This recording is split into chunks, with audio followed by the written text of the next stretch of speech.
குருவடி சரணம். யூடியூப் நண்பர்கள் அனைவருக்கும் அடியேனின் அன்பான வணக்கங்கள். நான் உங்கள் குருமணிகண்டன் பேசுகிறேன், பொள்ளாச்சியிலிருந்து. திருக்கணித பஞ்சாங்கத்தின்படி வரக்கூடிய புத்தாண்டு 2026 கன்னிராசி அன்பர்களுக்கு என்ன மாதிரியான பலன்களை தர காத்திருக்கு அப்படிங்கிற விவரங்களை இந்த பதிவில் நம்ம டீட்டெயில்டாக பார்க்க போகிறோம். பாசிட்டிவ் நெகட்டிவ் ரெண்டுமே பார்த்துடலாம். நெகட்டிவ் ஏதாவது இருந்தது அப்படின்னா அதை எப்படி பாசிட்டிவாக மாற்றிக்கிறது, அதற்குண்டான வழிபாட்டு முறைகள் என்ன, அதை எப்படி செய்யணும் அப்படிங்கிற எல்லா விதமான விவரங்களையும் டீட்டெயில்டாக நம்ம பார்த்துடலாம். பொதுவாகவே வருட பலன் அப்படின்னு சொல்லக்கூடியது வருட கிரகங்களான குரு, சனி, ராகு, கேதுக்களை மையப்படுத்தி தான் பேசப்படுது. கூடவே கூடுதலாக இப்போது என்ன அப்படின்னா, அந்த வருடமானது என்ன நட்சத்திரத்தில் பிறக்குது, என்ன லக்னத்தில் பிறக்குது, அந்த வருட துவக்கத்தில் என்ன கிரகணிகள் குறிப்பிட்ட ராசிக்கு இருக்குது அப்படிங்கிறத மையப்படுத்தி பலன் சொல்லப்பட்டு வருகிறது. ரெண்டையும் மிக்ஸ் பண்ணி தான் சொல்லுது. இன்னும் முக்கியமான சில சூட்சமங்களோட இந்த வருட பலனானது நம்ம பார்க்க இருக்கோம்.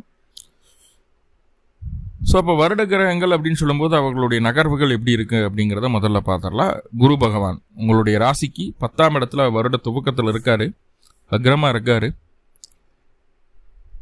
மார்ச் மாதம் 11ஆம் தேதி வக்ர நிவர்த்தி அடையுது. ஜூன் மாதம் 2ஆம் தேதி உங்களுடைய ராசிக்கு 10ஆம் இடத்திலிருந்து 11ஆம் இடமான கடகராசிக்குள்ள குரு பயிற்சி ஆகிறாரு. குரு அங்கே உச்சம் அடையுது. மறுபடியும் அதிசாரத்தில் அக்டோபர் 31ஆம் தேதி கடகத்திலிருந்து சிம்மத்துக்கு பயிற்சி ஆகுது. கடைசி 2 மாதம் விரயத்தில் குரு இருக்கிற மாதிரி இருக்கும் உங்களுக்கு. ஸோ இதுதான் குருவினுடைய நகர்வு.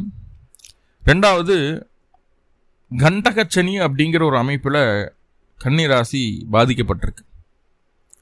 கொஞ்சம் கஷ்டப்படக்கூடிய ராசிகளில் கன்னியும் ஒன்று தான். கடந்த காலகட்டங்கள்லாம் ராசிக்குள்ளேயே கேது இருந்து 7ஆம் இடத்துல ராகு புரட்டி எடுத்துருச்சு. குரு பார்வை இல்லைன்னா இன்னுமே பாதிப்பு அதிகமாக இருந்திருக்கும். குரு பார்வையினால கொஞ்சம் தப்பிச்சிட்டிங்க. இப்போ குருவோட பார்வையும் இல்லை. ஆனால் 7ஆம் இடத்துல இருக்கக்கூடிய சனி ராசியவே பார்க்குறாரு. கண்டகச்சனியினுடைய பாதிப்பு அதிகமாக இருக்குது. அந்த சனியினுடைய நகர்வு எப்படி அப்படிங்கிறது கன்னிக்கு ரொம்ப முக்கியம். ஸோ அப்படி பார்க்கும்போது பெயர்ச்சிகள் ஏதும் இல்லை. சனியினுடைய பயிற்சி திருக்கணிதப்படி கிடையாது. ஆனால் வக்ரம் அடைகிறாரு. ஜூலை 27 வக்ரம் அடைஞ்சு டிசம்பர் 11ஆம் தேதி தான் வக்ர நிவர்த்தி அடையுது. வக்ரம் பெற்ற சனி 7ஆம் இடத்துல மன வாழ்க்கை, கணவன் மனைவிக்குள்ள கசப்பு, கருத்து வேறுபாடுகளை லைட்டாக கொடுத்துட்டு போகும். ஆனால் அதையும் தாண்டி இன்னும் சில விஷயங்களுக்கு அதை பார்ப்போம். ராகு கேது 6ஆம் இடத்துல ராகு இருக்கிறது நல்ல பொசிஷன், பிரச்சனை இல்லை. 12ஆம் இடத்துல கேது ஓகே, அயன சயன போக ஸ்தானம் பாதிக்கப்படுது, இருந்தாலும் பரவாயில்ல, ஓகேவா இருக்கு. அப்படி 6ஆம் இடத்துல இருக்கக்கூடிய ராகு 5ஆம் இடத்துக்கு பயிற்சி ஆகிறாரு. 12ஆம் இடத்துல இருக்கக்கூடிய கேது 11ஆம் இடத்துக்கு பயிற்சி ஆகுது. இது எப்போ நடக்குதுன்னா இந்த வருட கடைசியில் டிசம்பர் மாதம் 5ஆம் தேதி தான் நடக்குது. அப்போ ராகு கேதுனாலையும் பெரிய சேஞ்சஸ் வரக்கூடிய வருடத்தில் இருக்க போகிறது கிடையாது. வருட கிரகங்கள் இதுதான் சொல்ல வருது. ரெண்டாவது, இந்த வருடம் எப்போ பிறக்குது? கிருத்திகா நட்சத்திரத்தில் இந்த வருடம் பிறக்குது. கிருத்திகா நட்சத்திரம் ரிஷப ராசியில். கிருத்திகை நட்சத்திரம் 1ஆம் பாதம் மேஷத்தில் வரும், 2, 3, 4 பாதங்கள் ரிஷபத்தில். உங்களுடைய விரையாதிபதியினுடைய நட்சத்திரம் அது. நட்சத்திரத்தில் ஒரு இந்த வருடமானது பிறக்குது. லக்னம் கன்னியா லக்னத்திலேயே பிறக்குதுங்க. இந்த வருடம் மட்டும் கிடையாது, எல்லா வருடமும் 2025, 24, 23, 27, 28, 29 இப்படி எந்த வருடமாக இருந்தாலும் லக்னம் கன்னியா லக்னமாகத்தான் இருக்கும். நட்சத்திரங்கள் மட்டும் மாறும். இந்த வருஷம் கிருத்திகா நட்சத்திரமாக, அடுத்த வருஷம் எந்த நட்சத்திரம் வேணாலும் வரலாம். ஆனால் லக்னம் மாறாது. என்ன காரணம் அப்படின்னா, சூரியன் தனுசு ராசியில் இருக்கும்போது தான் வருடமானது பிறக்கும்.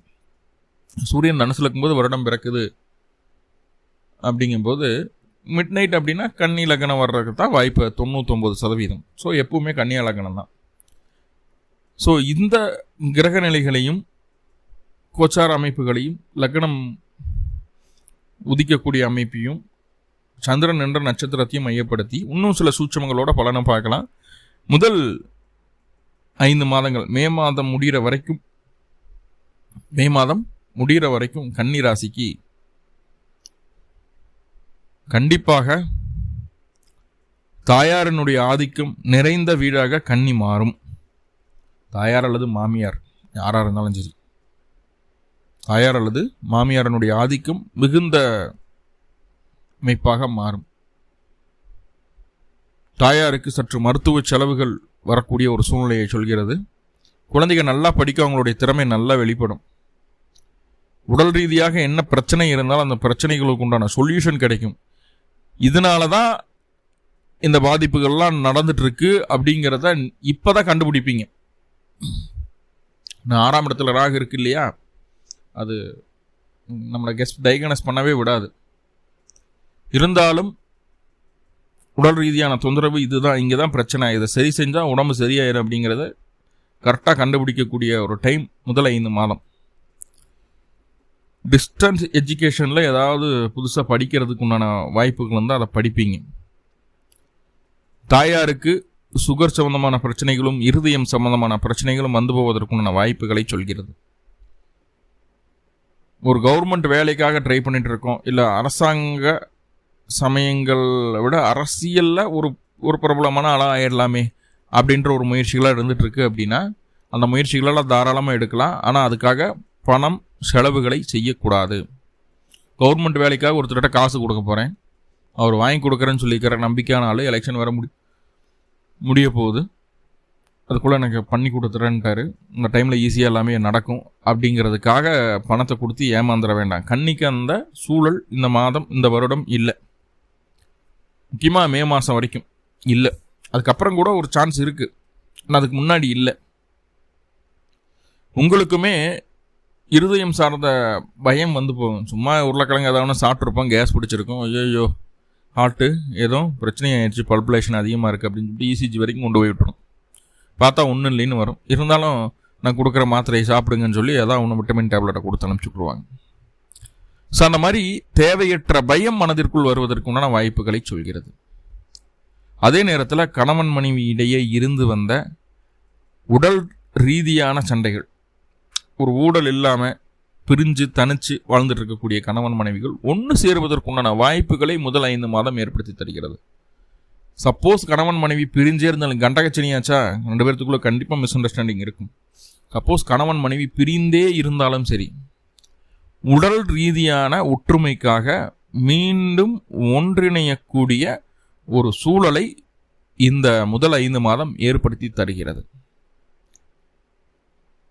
முதல் 5 மாதத்துக்கு சார் வண்டி வாகனம் வாங்க வேண்டாம், ஏன்னா ப்ரைஸ் அதிகமாக கொடுத்து வாங்கிடுவீங்க. புது வண்டியாக இருக்கும்போது பெரிய மாற்றங்கள் வரப்போகிறது கிடையாது. நம்ம எல்லாமே விசாரித்து தான் பண்ணுவோம். ஏன்னா கன்னி ஒரு காரியத்தை செய்கிறதுக்கு முன்னாடி 100 தடவை விசாரிக்கும். சரியாக வருமான்னு யோசிச்சு பண்ண வைக்கும். அதுக்கப்புறம் அதை யோசிக்கவே கூடாதுன்னு அப்படின்ற ஒரு மைண்ட் செட்டுக்காக அதை செய்யும். ஸோ அப்படி வண்டி வாகனம் வாங்குறது அப்படிங்கிறது வந்து புது வண்டியாக இருக்கும்போது பெரிய பாதிப்புகளை இது தருவதில்லை, பெருசாக டிஃப்ரென்ஸ் வரப்போகிறது. இந்த செகண்ட்ஸில் வாங்குறீங்க அப்படிங்கும்போது அதில் நிறைய பணம், ஒரு 10 to 20% வந்து அதிகமாக எக்ஸஸாக கொடுத்து வாங்கிடுவீங்க. இதே காலி நிலம் வாங்குறீங்க, கட்டின வீடு வாங்குறீங்க, இது வீடு கட்ட துவங்குறீங்க அப்படின்னா ஒரு 30 லட்ச ரூபாயில் வீடு கட்டி முடிக்க முடியும்னா உங்கள்கிட்ட 50 லட்ச ரூபாய் எஸ்டிமேஷன் கொடுத்துருவாங்க. நம்மளும் அதை சரின்னு தெரியாமல் ஓகே பண்ணிவிடுவோம்.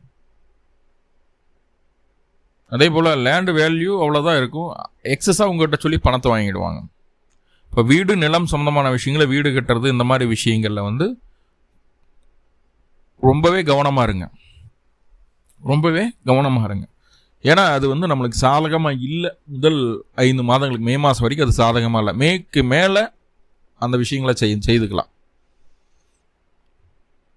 ரொம்ப கான்சியஸாக இருங்க. அதே போல் தந்தையினுடைய உடல் ஆரோக்கியமும் பாதிக்கப்படும்.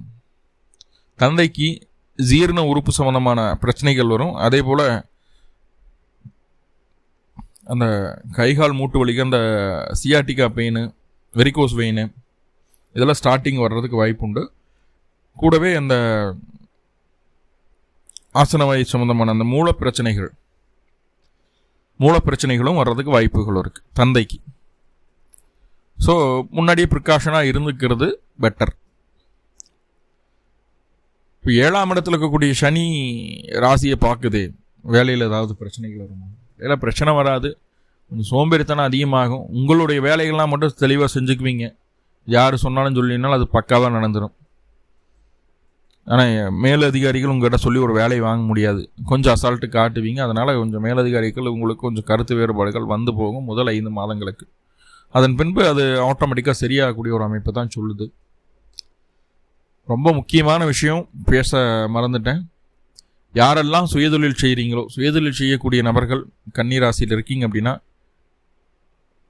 கண்டிப்பாக மே மாதம் வரைக்கும் எந்த விதமான புதிய இன்வெஸ்ட்மெண்ட்டும் செய்யாமல் இருப்பது ரொம்ப ரொம்ப உத்தமம். மே மாதத்துக்குள்ளே ஏதாவது புதுசாக ப்ராஜெக்ட் ஆரம்பித்து இன்வெஸ்ட்மெண்ட் பண்ணினீங்க அப்படின்னா 200% அது தோல்வியில் முடிவதற்கும் நஷ்டத்தை தருவதற்கும் வாய்ப்புகளை ஏற்படுத்தி விடுகிறது. ஸோ ரொம்ப கவனமாக இருங்க, கான்சியஸாக இருங்க. ஸோ அதுக்கப்புறம் நார்மல் தான். இப்போ எதிரிகள் இந்த மாதிரி பிரச்சனைகள் எதுனாலும் நல்லா சமாளிச்சிடலாம். கொஞ்சம் ஊர்ஜன மக்களுடைய ஆதரவும் கிடைக்கும். பொதுஜன மக்கள் ஆதரவு கொடுப்பாங்க. பதவிகள் ரொம்ப போராடி ஒரு பதவியை அடையிற மாதிரியான ஒரு சூழ்நிலைகளை சொல்லுது. ஸோ இது எல்லாமே இருக்குது. அப்போது தந்தை, தாய், மாமியார், மருமகள் பிரச்சனை, அதே நேரத்தில் உறவுகளுக்காக நீங்கள் செலவு செய்வீங்க. வண்டி, வாகனம், வீடு, இந்த மாதிரி விஷயங்களில் அன்வான்டாக பணம் செலவாகுது. அதை மட்டும் கொஞ்சம் பார்த்துக்குங்க. வேறு ஒன்றும் பெரிய பாதிப்புகளை தர்ற மாதிரி இல்லை. நான் சொன்ன அந்த கேட்டகரியிலெல்லாம் அன்வான்டாக பணம் செலவாகும். இல்லைன்னா ஏமாற்றம் நடக்கும். கவனம் முதல் 5 மாதங்களுக்கு. அதற்கப்புறம் சார் உங்களுக்கு எங்கெல்லாம் உங்களுடைய பேர் நிற்கிதோ, எங்கெல்லாம் உங்களுக்கு தெரிஞ்சவங்க இருக்காங்களோ எல்லாத்தையும் பயன்படுத்துவீங்க. வேலை செய்யக்கூடிய இடத்துல உங்களுடைய அங்கீகாரம் என்ன, உங்களுடைய செல்வாக்கு என்ன, உங்களுக்கு என்னென்ன விஷயங்கள்லாம் செய்கிறதுக்கு அத்தாரிட்டி இருக்கோ அத்தனையும் பயன்படுத்துவீங்க. எல்லாம் எதுக்காக? நீங்கள் மனதில் நினைத்த காரியங்களை துரிதமாக நிறைவேற்றி கொள்வதற்காக. மே மாதத்துக்கு அப்புறம் ஜூன் மாதத்துலேருந்து உங்களுக்கான நேரம் ஸ்டார்ட். கண்டகச்சனியை இருந்துட்டு போகுது, விரையகுரு வா, ஒன்றும் பிரச்சனை இல்லை. ஜூன் மாதத்துலேருந்து உங்களுக்கான டைம் ஸ்டார்ட்.